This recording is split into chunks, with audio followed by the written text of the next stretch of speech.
Hi, everyone. Sorry for the delay. Linux doesn't like Zoom plugins, apparently. My name is Ben Actis, and this is going to be Hardware Hacking 101 in 20 minutes. So the main overview of this one is going to be, uh, this talk is designed for someone with no electrical engineering experience, no hardware hacking experience at all. I just recently got into this a few months ago. And the end kind of goal or takeaway is if you're phenomenal at web application hacking, or you're interested in web app hacking, or perhaps you've dived or played with mobile reversing for bug bounties, how if you spend a little time to gain the hardware hacking skill sets, you'll have more targets available and you can leverage your existing skills with the new hardware hacking ones. It really blew my mind, and I wish I got into these kind of things sooner. So like I said, I want you to learn hardware hacking. I was really against it for a long time. I never really saw the benefit of it. And it wasn't until understanding how a lot of the IoT devices interact with their backend servers that I said, oh, wait, I can use my same skills and find more vulns this way. A little bit about me. That's a photo of me as a child. I worked at a research lab at the start of my career. I did a lot of network analytics work and reverse engineering of x86 and mobile binaries. Then I worked at an antivirus company, and I did tons of Android reversing there. Then I worked at an offensive company, and that's how I got into the bug bounties. Right now, I work at one of the big four in Silicon Valley. I'm on their red team, so I get to attack everything. And I'm a huge advocate of pushing yourself and not setting limits. Try new things and learn. All of my skill sets I was a novice at the beginning. I'm also at BenRaw on Twitter, or just search Ben Actis. Feel free to reach out and send me DMs. I do answer questions, and I do like getting the messages too. Also, if you need amazing training in hardware hacking, please go check out these two sites, securinghardware.com and toothless.co. Joe and Dimitri are phenomenal instructors. They teach at a lot of the big hacker cons. They can do this way better than me. I'm just a novice here. So outline. We're going to talk about some basic power kind of things, multimeters, soldering, why you need to know that, and how that applies to bug bounties. Then we're going to go into identifying, quotes, stuff here, circuit designs, logic analyzers. Then we're going to finish up with actually more hacker fun stuff, right? Interacting with these kind of protocols, the actual hacking part of it that applies more to your traditional host, web, and mobile hacking skills. And that's your things like UART, SPI, and JTAG. So the first example, say there's a bug bounty program and they ship you some kind of IoT device. And this IoT device is going to be interacting with an IoT cloud infrastructure in the backend. And they're authenticating with some kind of certs. If you just have your traditional web application hacking skill sets, you can just probe. You can set up burp proxy, you can man in middle and systematically start probing things, but you're still limited to that one single device sending or initiating some of that traffic, right? With the hardware hacking skills, what's cool is you will learn how to, like, via SPI or JTAG, interact with the device, physically extract the certs, and then if you get really good, you could even yank the firmware off, figure out what kind of chip they're using, and then build a bunch of little, like, similar mimicking hardware, and all of those then could be used to probe the backend APIs, which is really cool. So it's like going from one little server to being able to spin up like a bunch of little AWS nodes, all to attack something at the same time, which I think is really cool. Another example I've seen is, say there's a little IoT device, right? And prior to learning hardware hacking, the only way I could get firmware to look for vulns is either to get it from the developer, if I could, man in the middle it, right? Which means I'm only getting the latest version they're pulling down or I can acquire. The cool thing is when you get into the hardware hacking stuff, what you can do is you can extract the firmware that came off the little IoT device right from the factory. And what's cool about that is you can take the most earliest instantiation of this firmware, right? Version 0, compare that to the latest one, and then you can do a binary diff. And what's cool about that, and what I've found historically, is when you do diffs like that, whatever's changed is typically things the developers tried to harden or patch, and or that they value, right? So you find interesting things there. So this is where it applies really well too. Okay, basic power stuff. First thing we have is multimeters. For those of you who are unsure what a multimeter looks like, I'll show it at the end. I have all the things on my desk right now.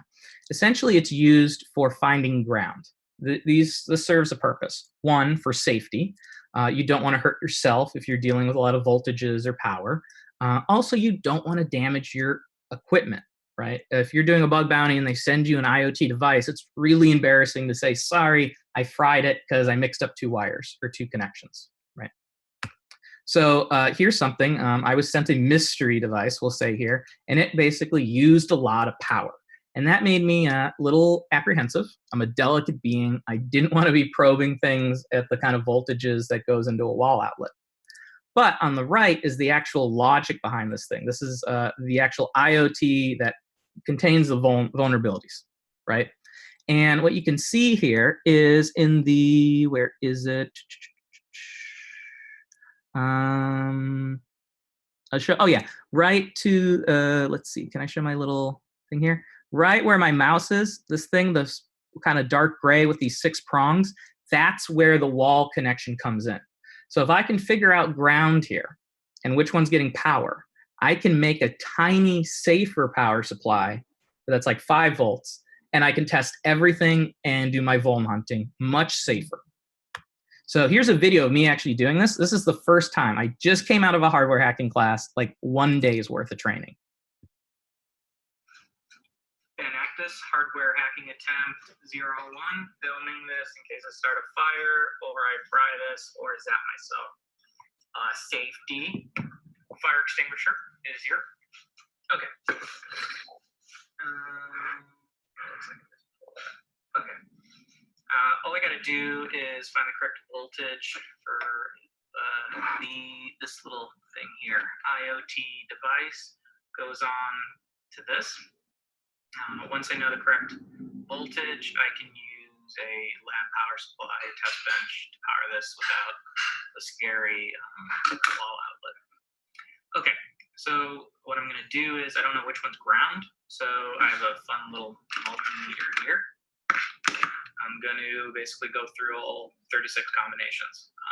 When I see voltage, it should be around 5 volts according to the markings here, but I just want to double check everything.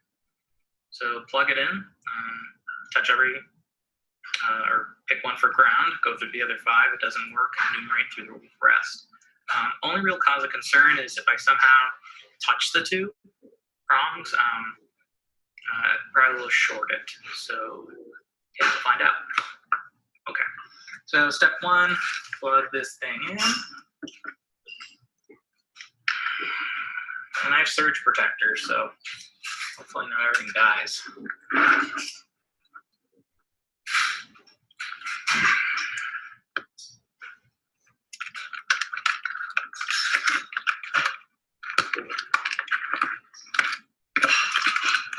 And lack of motor skills.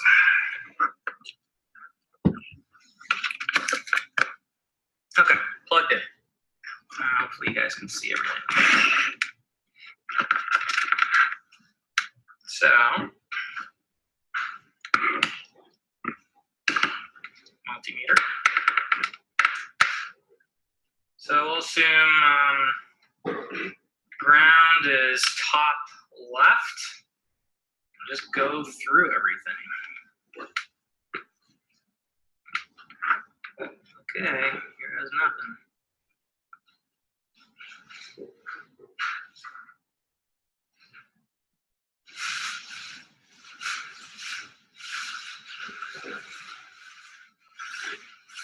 Oh, that was incredibly easy. Yeah, 5.5, first try. Booyah. So as you can see there, all I'm doing is, finding my ground, right? And then what voltage to do. And what was the cool thing, let's see, can I get back to that? Then what I did was I built this little tiny power supply. So that's regular college line kind of notebook to kind of give you a sense of size and scale. That's just powered with a little tiny micro USB. So I went from wall outlet to little tiny thing powering it, and then I can do all the traditional hardware hacking kind of stuff. why you have to learn how to solder is because of this right here. You can buy a $80 to like $100 giant lab power supply, which you can adjust power dynamically, or you can spend $5 on Amazon or Adafruit, buy the little spark fun thing, and just solder it yourself. A few little soldering tips I wish I knew going into this. First one, there's soldering wicks that come with like adjustable wicks on the end that help tremendously. Really saves you a lot of time when there's weird kind of connections and things like that. The other thing is buy a USB microscope if you have bad vision, such as myself. They're like $50 to $30. You can magnify up to like 500 times. Makes your life a lot easier. Now that we can power IoT devices, if we ever have to adjust things, how do we understand what to attach to? First thing is circuit designs. I know this sounds boring. It'll save you a ton of time. All the kind of connections and protocols we're going to talk about in a few minutes, you're going to need to figure out how what to attach to. So if you can read the physical circuits on the board, you can find their diagrams a lot of the time. If you can't, you can be sneaky and check patent information. And if you find it, it's actually kind of cool. I never knew this. All the circuit diagrams actually say what all those little pins mean, right? So like, see how this one says like 11, 10, 9, 8, etc. If you can actually find those, these are the same here. And what you do is they'll actually have a diagram or a table that says these are UART, or these are SPI, or these are JTAG. And it sounds crazy and time consuming, but what you do is once you find the appropriate ones, you'll follow these little lines all the way with your microscope or your amazing vision, and then figure out where you have to hook in. I know, really cool. I never knew that. All right, what happens if you get something and you can't find a circuit manual for it? Well, then you get into logic analyzers. The Saley ones, those are the ones I've used in all the training classes I've taken. I think they're expensive. They're like $300 to $500. Essentially, it's Wireshark for your hardware hacking. What you can do is once you've figured out your ground or whatever that may be, you hook these little prongs up, and then based on your knowledge of the various protocols, which I'll show you where those tutorials are, you can then make process of elimination or inferences to figure out if it's UART, if it's SPI, if it's JTAG. Then you can hook up your stuff. So once you figure out what the connections are, you have to go about connecting the things. First basic one is called UART. This is the dumbest you can get. It's all it is like ground and transmit and receive. The good news is, since we know how to find ground easy, if you ever mix it up, you just switch two cables. One's receive, one's transmit. And what's cool is then you often get like a console, console interaction, a terminal. So if you can guess a password or it doesn't have a password, you can actually start interacting. It's like a little Linux shell. It's really cool. Other cool things you can do if you don't know the passwords, you can reboot it, and sometimes you can interrupt the boot process, like an older, any kind of Linux machine, right? Where you can boot into like user level 1 as root, then you can edit files directly from there. Downside is it's really hard to copy things off just via UART because all you have is a kind of terminal connection. What you can do is you could hex dump a file to the screen, and then on your primary machine, copy and paste the raw hex and then rebuild a binary. It's super gross, but you can do it. Next is SPI hacking. So this is faster than UART, and you can dump flash. That's cool because that's where your firmware and other kind of certificates live, right? So you do need some specialized hardware. So you need typically a Teensy. It's like a little tiny Arduino. And you're going to be either soldering or hooking up these little alligator clips. And I did put some tutorials how to use that, right? It's not too bad. Basically, you're going to program it a little bit, and then you're going to yank everything off, right? It does take some time. Sometimes it can take like 20 or 40 minutes, but you can get your firmware off, which is really cool. And then once you get your firmware, you can kind of do the things I described in the previous steps, right? That's where you're, extracting the firmware, you're doing bin walk, you're looking for certificates, you're looking to see what changed, you're looking for strings, you're looking for weird test URLs or endpoints that may not be otherwise shown to you. So that's SPI. But the coolest thing is something called JTAG. And JTAG is really, really cool because it's, imagine if you had GDB, you know, the debugger, and all the interfaces we just talked about. It's really cool. You can literally say, processor, stop executing instructions, and then interact with memory as things are paused. That includes patching binaries live, right? So for example, maybe there's a router and you're doing some login with it, right? If you can find the process associated with like checking the password, you could patch out password checks. It's really, really cool. The downside is it's a little bit more complicated than the other ones, but there's two awesome examples there. So now at this point, I'm going to switch to kind of more like show and tell kind of stuff I got. So let me start video. Hopefully, can you guys see me okay? All right, cool. So we mentioned JTAG. So JTAG, one of the things to speed up your process to actually understanding what's going on, something called a JTAGulator. So this one's a little bit of money, but looks like this. It's really cool. What's cool about it is it's a brute forcer for figuring out what JTAG ports do what, right? So JTAG does have a ton of ports, which kind of sucks. So you could sit there if you're cost constrained with the logic analyzer and gradually try to figure out what's doing what. Or you could have a cup of coffee, hook this guy up, and it'll brute force all the connections that you think are JTAG and tell you which ones work and automatically hook it up. It's pretty cool. Other things I mentioned in the talk, USB microscope, this guy right here, saves you a ton of time, and you hook it up like any kind of webcam. It'll just render really close. I have really bad vision, so it helps me a lot. And not many people are playing with these kind of things. So I know I'm just over time here. So highly recommend you get into all this kind of stuff. The slide deck will be up here. Again, this is just very high level overview of all the kind of examples you can do.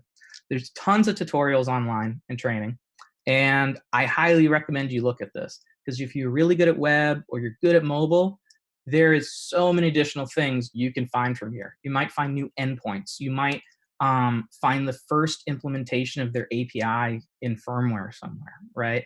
And also, you could also see when you are modifying incoming traffic, how the logic on the actual IoT board is processing that differently, right? So I think it'll save you a lot of time. So I'm just over right now. I'm going to say, Sam, I'm good, ready to take, I guess, Twitch questions. I think we have some time, actually. Let me see. We've got like 13 minutes until the next presentation. Cool. No, I'll take questions because I like zoom through everything thinking I only had 20 minutes here, you know? Yeah, no worries. No worries. So yeah, we've got about 13 minutes. So if anyone has... And I can dive into individual things a lot more, right? Yeah.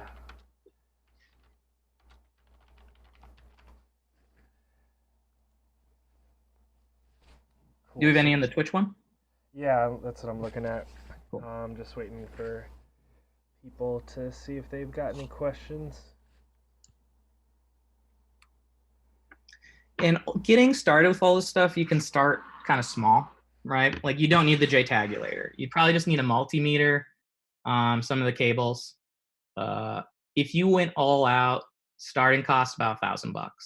If you're moderate, under 500. Let's see.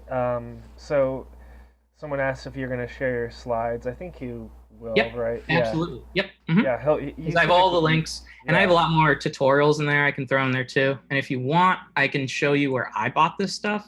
There's some good ones on Adafruit, and then the kind of power supplies and stuff I bought on Amazon too. Actually, only a medic was just asking what sample devices or kits you recommend. Oh yeah, what's great is, gosh, a bunch of things, right? So like any of the, I put some tutorials up there. I'd also message the 2 trainer guys I put on there too. Often anything where you have control of like the hardware and like open source software, right? Like you could You can put like, what's it called? Open WRT on a lot of different like Raspberry Pis or Arduinos or like custom hardware. Something like that would be cool because then you can control everything and you could just walk through all the different examples, right? Like a UART one, see what you can do. And you do SPI, see what you can do. Then you do JTAG, see what you can do. And then I would just start looking at like, if BugCrowd has opportunities, look at that. If not BugCrowd, look for a discontinued product on like Amazon, right? Where they went out of business for a reason, and then load it on there and just see what you can find. You'd be really shocked, especially dumping firmware. Like from a first generation firmware to when they push a new one down, you'd be really surprised what things they might forget. All right. Let's see. Danza York asked, are there any good vulns that you found that you can talk about? I don't know if I can talk about things. I will say that you would be surprised. Oh, here's a good one. So I was taking class. I asked the instructor, I was like, hey, like a lot of these companies, like I have friends who work at these places, they say they disable JTAG. So it's not even worth me finding it. And he was like, well, you might want to look what disable means. That might be a thing where you might have to solder a little piece of metal onto it to re-enable it, right? Or disable might mean like I might have to take out 4 screws and then flip the board upside down, right? So a lot of it you'll see, and JTAG is often enabled a lot on consumer devices, right? Because like when a device is damaged and they got to ship it back to the factory, they need to test stuff, right? So think of it, for example, if you're a factory technician and you get something, you need to do diagnostics with easy access, right?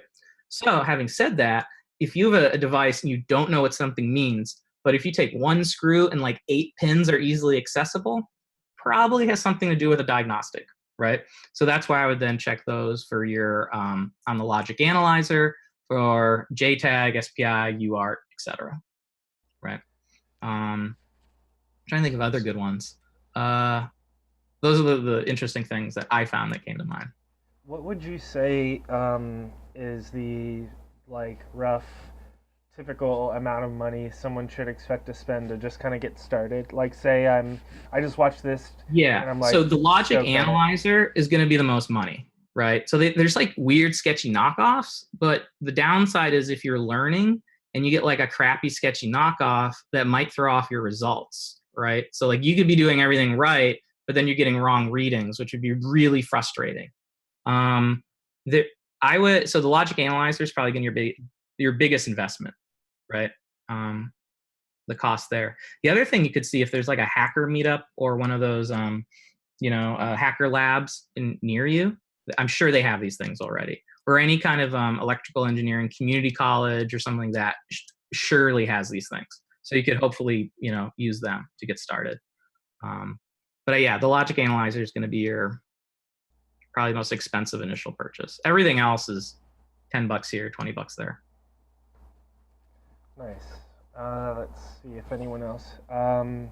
Casey Ellis asks. We're going to take an audience question here. Casey Ellis, he asks, "Have you started tinkering with cars?" No, but that would be really cool because, so once you learn these things, everything builds, right? So CAN bus is how the when you drive, you got to get the silly the environmental protection test done for your vehicle. You hook into that. That protocol is well known. So if you were playing with a car thing and you saw connections that you didn't know, same kind of things apply here, right? Do they have JTAG enabled? Is there SPI? How do I understand the protocol? What's being sent, right? Because usually when you do these logic analyzer captures, you essentially say capture for this many seconds and then you do something. Maybe you turn on power or whatever. And based on these protocols, all the different signals will look a particular way when like it initiates or does something or receives something. And that's how you can figure it out. CAN bus is really interesting, right? Because what's cool is all these protocols, they were designed in an era before like people like us looked at it, right? So it's really cool. And now they're getting better, but there's a lot of really old things still out there, which is cool. dude from somewhere too says it sounds like Ben wants to do a car talk. So like I have my car, right? And I mean I have airbags. I guess as long as the airbags talk, or right, or test things, that would be fun to do, right? I mean I think automotive stuff is always interesting. I think it's hard to also test because like you don't want to test in your car. So that means you gotta rent a car. You know what I mean? Or go to the dealership. Yeah, exactly. Like I like to sit in cars silently with my laptop for 30 minutes before I purchase one, right? And then just not bother. Yeah. So yeah, that's the downside. The other thing, oh, I should take this back. The other thing you could do, my buddy John did this. He found he would go to junkyards, and junkyards usually pay per pound, and he would just like literally in a pickup truck buy a totaled vehicle because he just needed some of the components. You know what I mean? It didn't need to run. He just had to supply power to it. That's a way you could do it cheaper, actually. Yeah, that's what. There's a guy named Alan Mond. Yeah, He does that. yeah, He picks up CAN buses and yeah. dashes and stuff like that. Yeah, because basically what you're doing is you're learning how to read it. You're learning how different signals interact with other components, right? And then it's just tracing everything, right?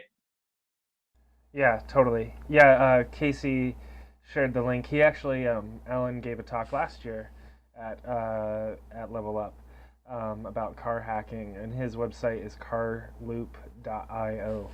Hmm. And I would encourage everyone to look at this stuff because you look at all the new areas and everything's interacting. Car hacking, CNC milling machines, right? For your wood shops, that drill wood or metal.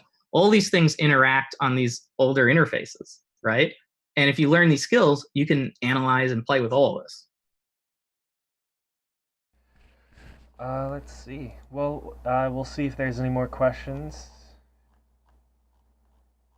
But yeah, for those that are watching and not watching the chat, we have tweeted out links to everyone's Twitter account, including Ben's, so you can follow Ben on Twitter. And I'm sure you'll share links to stuff. And Yeah, then I'll throw all also, this up after yeah, this. we'll put I'll take the links to that and I'll put that in the YouTube description and stuff like that when Yep. this goes up to YouTube. Yeah, and I'll also add all the parts lists, the stuff I bought, and then I'll keep updating this with better tutorials and stuff like that too. Awesome. Yeah, Well, I think we're gonna wrap there, and then we'll get ready for our last presentation from John. cool. Well, thanks everyone. Have fun.